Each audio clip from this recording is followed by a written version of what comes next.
Hi, in this video we're going to learn the bounds. Okay, so bounds we have two different things. One is called the upper bound, the other one is called the lower bound. So upper bound means the highest possible value and lower bound means the lowest possible value. Okay, so we look at the first example. They give you V equals to IR. So in an experiment, I and R are both measured correct to 1 decimal place. Okay, so when I equals to 4.0, I equals to 2.7, find the lower bound for V. So how are we going to start this question? Very easy. We start with this 1 decimal place.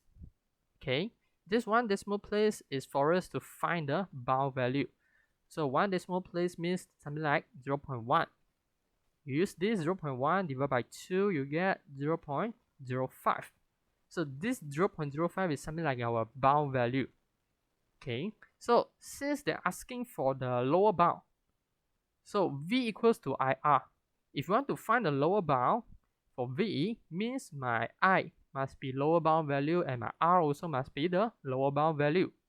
Okay, so if I want to find the lower bound value for I, okay, then it will be the 4.0 minus the bound value, which is the 0.05.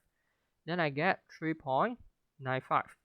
And then for your R, 2.7 minus 0.05, I get 2.65.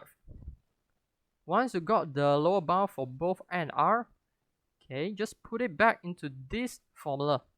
Then you get 3.95 times 2.65. So the answer will be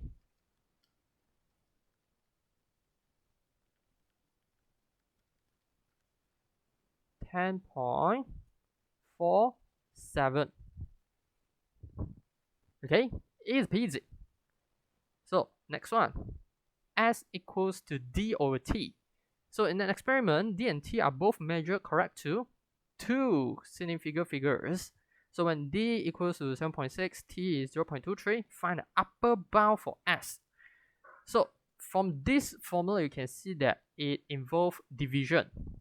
Okay, so if you want to find the upper bound for speed, and because this is division, so we must have upper bound on top, lower bound at bottom. Then only we can get the highest possible value.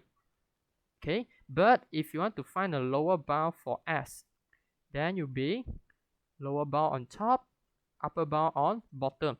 Then we can find the lowest possible answer for S. Okay, don't forget this concept is very important. Okay, so first step, these two significant figures. So how are we going to find the bound values? It's very simple. So we just need to make the numbers become three significant figures. So the D is 7.6, right? And the D, I want it to become upper bound. So upper bound for D will become 7.65. Three significant figures. Okay. So for T, I want to get lower bound. So lower bound means I will get something like 0.225. Because if you round up 225 into two significant figures, it becomes 0.23. Okay.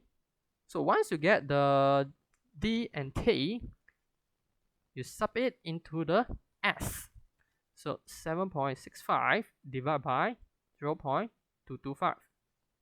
So your final answer should be 34. So this is the upper bound for S.